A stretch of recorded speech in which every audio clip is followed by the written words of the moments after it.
और सावन का चौथा और अंतिम सोमवार है आज और मंदिरों में शिव भक्तों की भारी भीड़ उमड़ी हुई है। हर हर महादेव के जयकारों से गूंजे हैं शिवालय। महादेव का जलाभिषेक कर रहे हैं तमाम जातक। तो देखिए, आज सावन का चौथा सोमवार है तो तमाम जातक मंदिरों में पहुंच रहे हैं, जलाभिषेक कर रहे हैं, रुद्राभिषेक कर रहे हैं, पंचामृत कर रहे हैं। तो माना जाता है कि सावन के इस शुभ महीने में जो भी जातक मंदिर जाता है, भगवान शिव को पुष्प चढ़ाता है, जल अर्पित करता है, तो भगवान भोले भी उनकी हर मनोकामना पूर्ण करते हैं।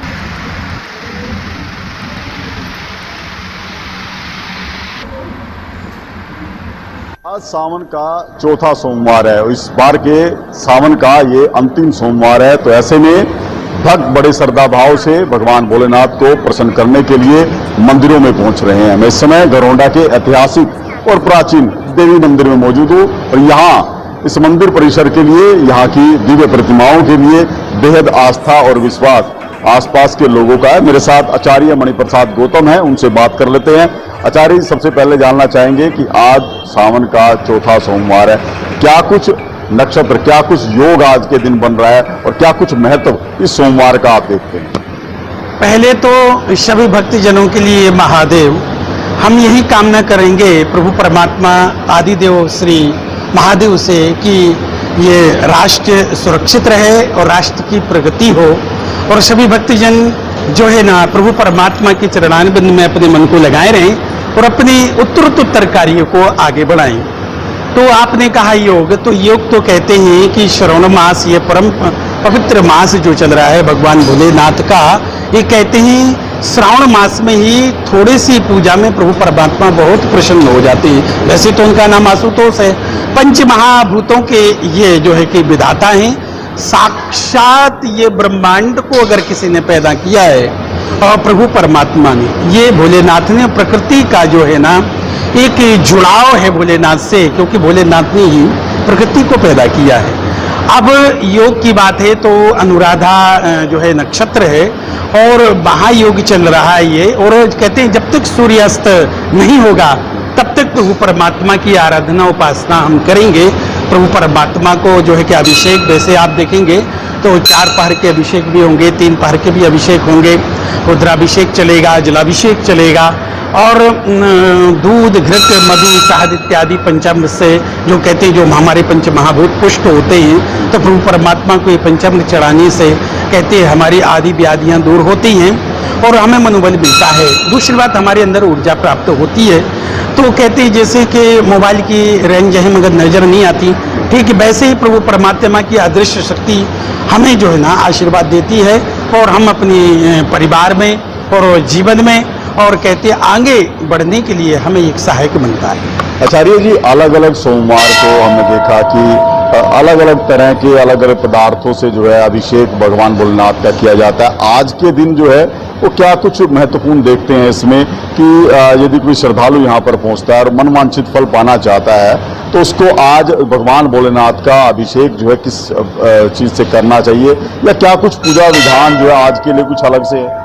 देखो, शिव महापुराण में आया कि महादेवीति महादेवीति महादेवीति या वैदेत एक न दीयते मुक्तिं द्वाभ्याम तोरणी भवेत।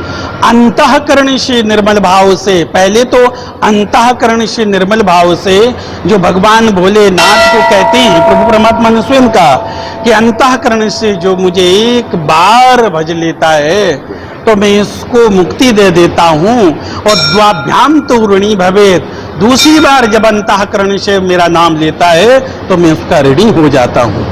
तो आपने जो कहा अभी कि प्रभु परमात्मा को किस चीज से स्नान करना चाहिए, पहले तो मन और विचार ये पवित्र रखो। प्रभु परमात्मा की आप आते हो यहाँ तो आभ्यंतर मतलब बाहर भी पवित्र रखना है और अंदर भी पवित्र रखना है, तभी परमात्मा जो है ना प्रसन्न होते हैं। फिर देखो, पंचामृत तो है ही विशेष करके, और जैसे ईख का जो है ना गन्ने का रस से भी अभिषेक होता है, इससे कहते हैं वंश की वृद्धि होती है, और घी से स्नान करने से लक्ष्मी की वृद्धि होती है, लक्ष्मी प्राप्त होती है। अब लक्ष्मी का मतलब ये नहीं कि लक्ष्मी आए और आपका भंडार भर दे, मतलब आपका ऐसा विवेक बुद्धि हो जाएगी कि एक प्रेरणा मिलेगी कमाने की। तो अनायास प्रभु परमात्मा की कृपा से ये प्रेरणा मिलेगी। प्रेरणा मिलने के बाद फिर हमारी ये लगन लगेगी कमाने के लिए, और फिर ऐसे ही माँ लक्ष्मी कृपा करती हैं। दूसरी बात कहते हैं कि कोशा और जल मिश्रित अगर अभिषेक किया जाए तो कहते हैं रोग व्याधि की विनाश होता है। इसलिए तो कहा है मृत्युंजय महारुद्रा त्राहि माम शरणम गता जन्म मृत्यु जरा व्याधि पीड़ितम कर्म बंधनी। भगवान कहते हैं कि विधाता की लेखनी को भी मिटा देते हैं, अर्थात ब्रह्मा की लेखनी को। कहा है कि अकाल मृत्यु को भी टाल देते हैं, ऐसे महाकाल हैं महामृत्युंजय। तो ऐसे प्रभु परमात्मा की हम सभी लोग जितने भी लोग हैं आराधना उपासना करते हैं तो इसमें कोई संशय नहीं, उसको जरूर फल मिलता है, इसमें कोई संशय नहीं। बिल्कुल, देखिए काफी महत्वपूर्ण जानकारी आचार्य जी ने दी। हम आपको अंदर की तस्वीरें भी दिखाएंगे कि किस तरह से आज सुबह ब्रह्म मुहूर्त से ही जो श्रद्धालु हैं वो भगवान भोलेनाथ के दर्शनों के लिए पहुंच रहे हैं। आप देख सकते हैं कि किस तरह से दिव्य श्रृंगार जो है भगवान भोलेनाथ का किया गया है। भगवान भोलेनाथ के साथ साथ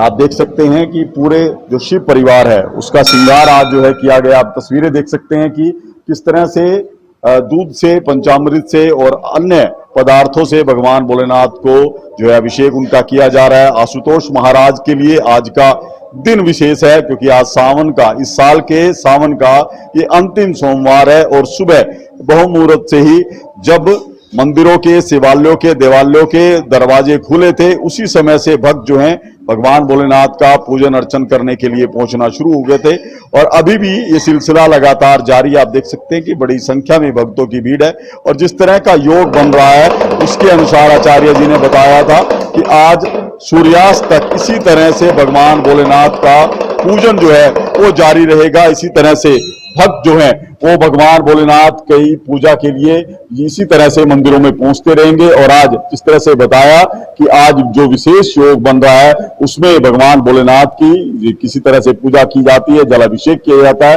रुद्राभिषेक किया जाता है। तो जो जातक है उसको मन वांछित फल अवश्य मिलेगा, लक्ष्मी की प्राप्ति होगी। ये तमाम जानकारी आचार्य मणि प्रसाद गौतम ने हरियाणा न्यूज से विशेष बातचीत में दी है।